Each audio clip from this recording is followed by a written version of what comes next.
unidade, unir as famílias de toda a nação. Queria chamar Aldo Rebelo.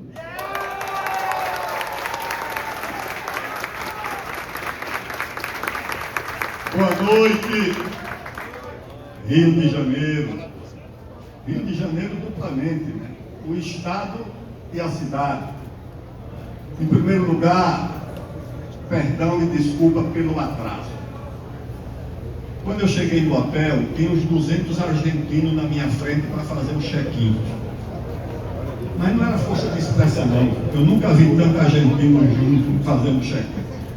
Aí eu terminei, subi para deixar a mala e desci, aí pegamos o trânsito e causei esse constrangimento, que não é da minha tradição, do meu feitio. Eu sou pontual, eu sou um homem da roça, nasci no mato, com esses valores da roça, da pontualidade, do respeito aos horários, mas, infelizmente, hoje deu nisso aqui. Agradecer a presença das senhoras e dos senhores aqui nessa tarde e noite de hoje. Agradecer aos dirigentes aqui do nosso Democracia Cristã do DC aqui no Rio de Janeiro. Agradecer ao prefeito Renato. Eu sou pai e sei que nessas horas o nervosismo não fica com a mãe, é o pai que fica mais nervoso. É o pai que fica mais inseguro, é o pai que fica mais ansioso. Então é compreensível que o pai esteja preocupado com o nascimento do filho. Agradecer, portanto, aqui ao nosso presidente nacional, João Caldas, que é alagoano, como eu, e com muitas raízes no Rio de Janeiro. Nenhum estado recebeu tão bem os alagoanos como o Rio de Janeiro. Aqui os alagoanos fizeram sucesso. Fizeram a República, o Floriano, o Deodoro. Aqui viveu o homem da capa preta, o nosso Tenório Cavalcante, alagoano também, bravo, valente. Aqui viveram o Graciliano Ramos, Nise da Silveira, que foi médica pioneira no tratamento da saúde mental. Então, Alagoas sempre foi muito bem acolhida aqui na cidade do Rio de Janeiro e no estado do Rio de Janeiro. Eu sou cidadão do Rio de Janeiro, recebi esse título da Assembleia Legislativa, recebi a medalha Pedro Ernesto, é isso? Recebi essa medalha, sou sócio honorário de 2 clubes do Rio de Janeiro. Sou sócio honorário do Clube de Regatas Vasco da Gama e sou sócio honorário do Clube de Regatas Flamengo. Recebi esses 2 títulos. E lá em Alagoas tenho muitos amigos fluminenses, tenho muitos amigos botafoguenses e tenho amigos também. Aliás, fui criado por um tio que era americano, torcedor do América, que me criou quando meu pai, minha mãe ficou viúva muito jovem, com 27 anos, e alguns meninos, eram 9, era doutor na casa dos tios para ajudar a criar. E esse tio era americano, torcedor do Ameriquinha, do Otto Glória. Portanto, eu me sinto feliz quando venho ao Rio de Janeiro. Aqui eu dirigi manifestações e passeatas da UNE, mas deixando de fazer a saudação ao querido governador Wilson Witzel, que eu sei que é flamenguista. É isso? Pois é. Converteu-se de corintiano em flamenguista. Eu vi ele lá em Lima, no jogo contra o River Plate. Não foi? Estava lá. Muito obrigado pela sua ilustre presença, governador. Muito obrigado ao Ciro Borba, que é o nosso secretário estadual do Democracia Cristã, ao Ronald, que foi nosso secretário aqui estadual, é um quadro político tradicional do Rio de Janeiro, ao Mauro Cosolini, que é o presidente do DC aqui do Rio de Janeiro, e agradecer a vocês pela presença, para me ouvir aqui por uns momentos sobre os desafios que o Brasil enfrenta no presente momento. Em São Paulo, em 1950, teve uma final de campeonato que ficou conhecido como o Jogo da Lama, porque chovia muito, o Pacaembu estava muito enlameado, e os dois times, eram o Palmeiras e o São Paulo, ficaram com a camisa tudo igual, tudo coberto de lama. E o juiz, para apitar a falta, ele tinha que chegar lá para olhar a cara do jogador, para ver qual era o time, porque a camisa não identificava mais. No Brasil dos nossos dias, nós vivemos as instituições na lama. Esse escândalo desse Banco Master enlameou todas as instituições. Não está escapando uma, não escapa o Supremo Tribunal Federal, não escapa o Banco Central. Eles cooptaram o diretor do Banco Central, que era uma instituição que todo mundo julgava acima de qualquer suspeita. Atinge o Congresso Nacional. Dizem que vai sair uma lista com deputados, com senadores, todos envolvidos nesse mar de lama em que se transformou esse episódio do Banco Master. E aí você ainda tem, para completar esse escândalo, o escândalo do INSS, assaltar aposentado, pessoas indefesas, que não constituem advogado, que a única segurança dessas pessoas é confiar nas instituições, confiar no Estado brasileiro. E o Estado brasileiro se organizou para assaltar aposentado. Tem assalto de aposentado no interior do Brasil, assaltantes que esperam o aposentado rural para tomar o seu dinheiro lá numa esquina das estradas. Mas o Estado brasileiro, dentro de ministérios, se organizar para tirar dinheiro do aposentado, minhas amigas e meus amigos, isso nós chegamos no limite. Isso nós não podemos mais aceitar. Não podemos aceitar. Eu acho que o Brasil precisa ser passado a limpo. Você não pode aceitar que uma instituição como o Supremo Tribunal Federal, ou seja, não há recurso contra o Supremo, nenhuma decisão do Supremo pode ser contestada, revogada, porque é o topo do sistema do judiciário brasileiro. O Supremo pode revogar a decisão de um juiz de primeiro grau, um juiz de segundo grau, um desembargador, e ninguém pode corrigir quando o Supremo erra. E quando o Supremo erra, ou seja, o país não tem recurso, não tem saída. E as outras instituições são o Congresso Nacional, a casa que faz as leis, que representa o povo, metida no lamaçal dos escândalos. Então o Brasil precisa ser passado a limpo. O Brasil não pode aceitar mais essa situação.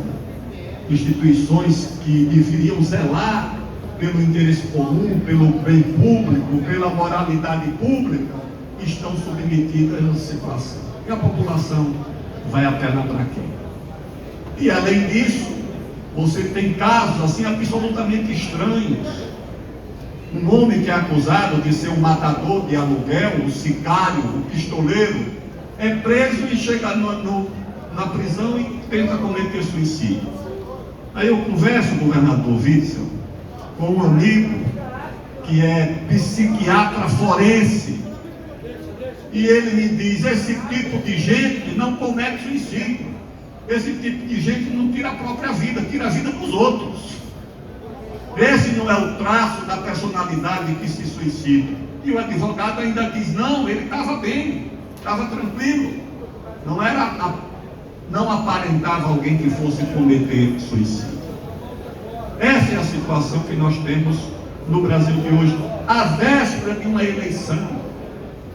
Então o país tem que aproveitar a oportunidade que é dada para enfrentar essa situação.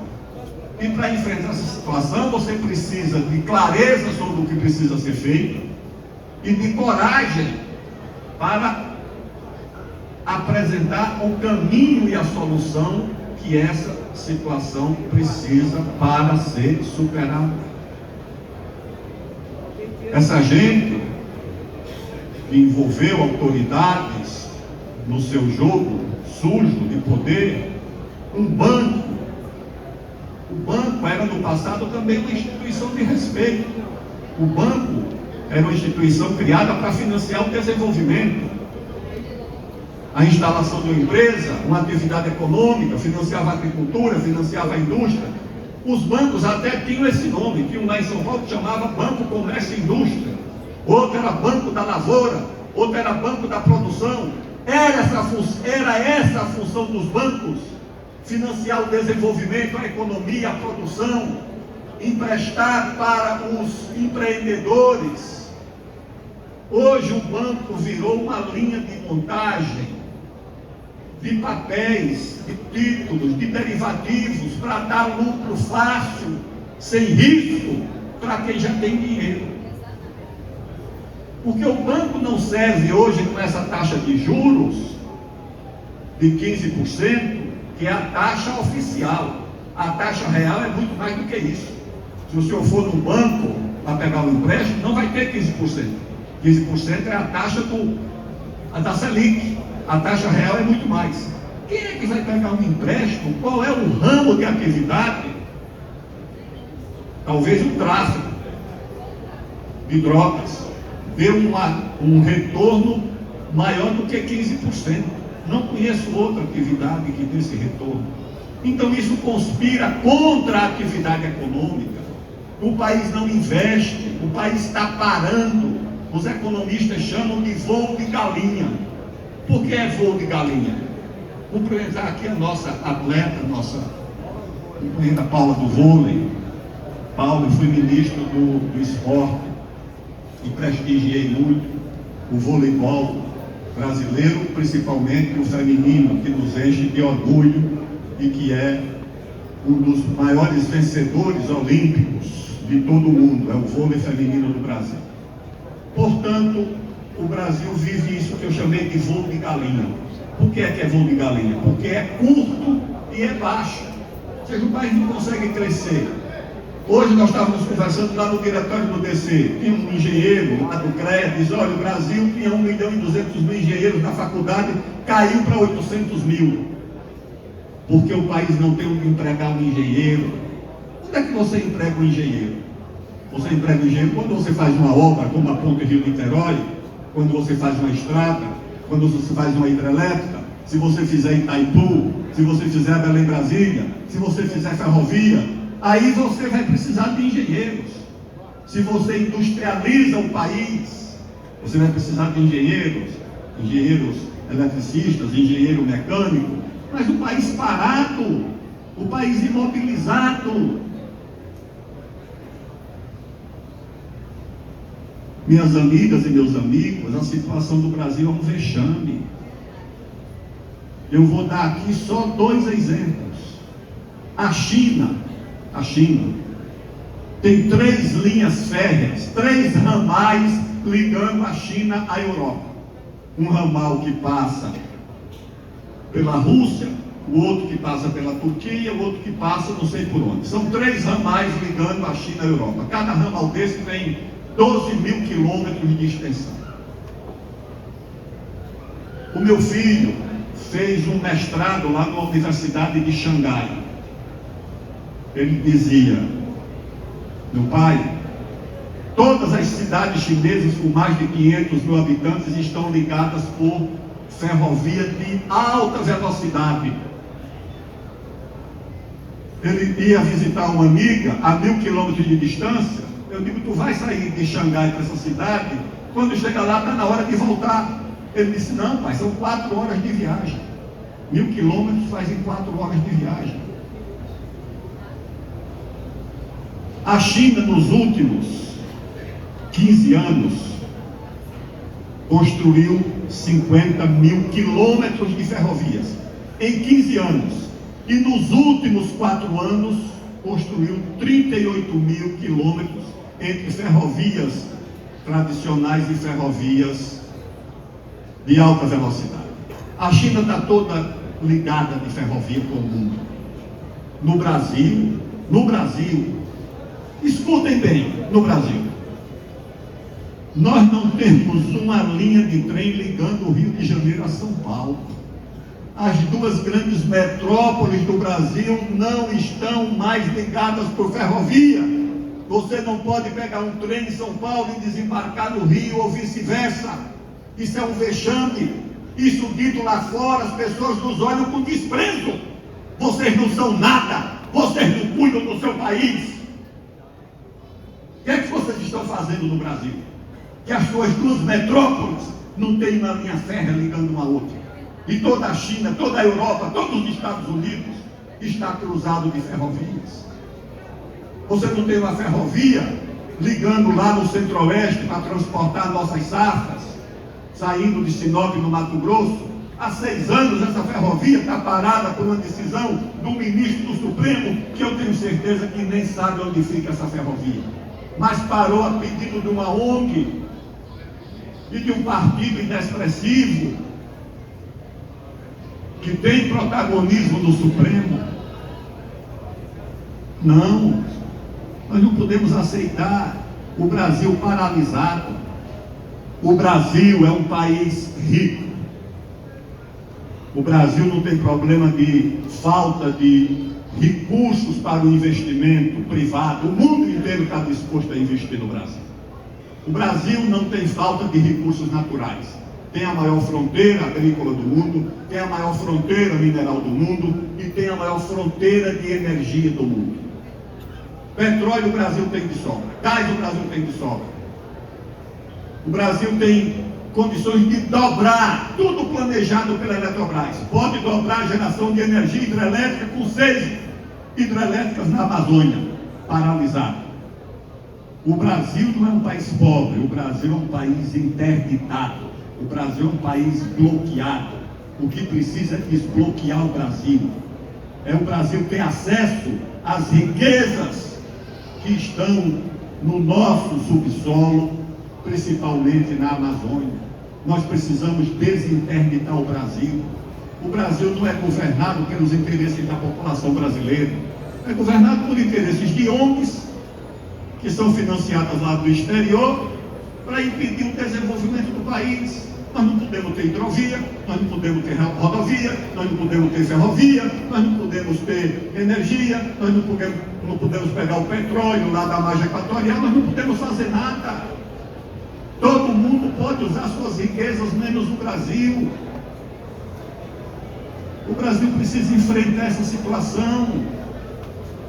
Nós não podemos aceitar que o Brasil continue bloqueado por essas corporações. É Supremo, é Ministério Público, é IBAMA, é FUNAI, é Juizado de Primeiro Grau, ou seja, todo mundo pode parar qualquer coisa no Brasil. Agora mesmo o presidente da República revogou um decreto que autorizava umas obras lá numa hidrovia do Rio Tapajós. Eu fui ministro 4 vezes, de 4 pastas. Eu fui presidente da Câmara. Eu sei que para o presidente da República assinar um decreto, precisa de muito estudo. O Ministério faz um estudo, outro faz outro, a Advocacia Geral da União faz outro estudo jurídico, até que chega no presidente um decreto que é resultado de muito estudo de muitos ministérios. Depois de muito estudo de muito ministério, o presidente assinou esse decreto, o presidente Lula, em outubro, setembro do ano passado. Quando é agora, um grupo de ONGs invadiu um terminal lá em Santarém e sem estudo nenhum, o governo revogou o decreto, acabou com o decreto. O investidor internacional olha e diz: pessoal, esse país não é um país sério, não tem seriedade nas ações do governo brasileiro. Já suspenderam uma série de investimentos que iam fazer no Pará. Vários investimentos foram suspensos, porque não tem segurança jurídica. O país só recebe investimento se o investidor lá de fora vou ter segurança desse investimento. O Brasil não dá essa segurança. E outro aspecto importante do Brasil é a segurança pública e a segurança nacional. Minhas amigas e meus amigos, eu ando muito pela Amazônia. No ano passado, publiquei um livro sobre a Amazônia. Tenho muitos amigos que são militares, delegados de polícia, lá na fronteira do Brasil com a Colômbia e com o Peru.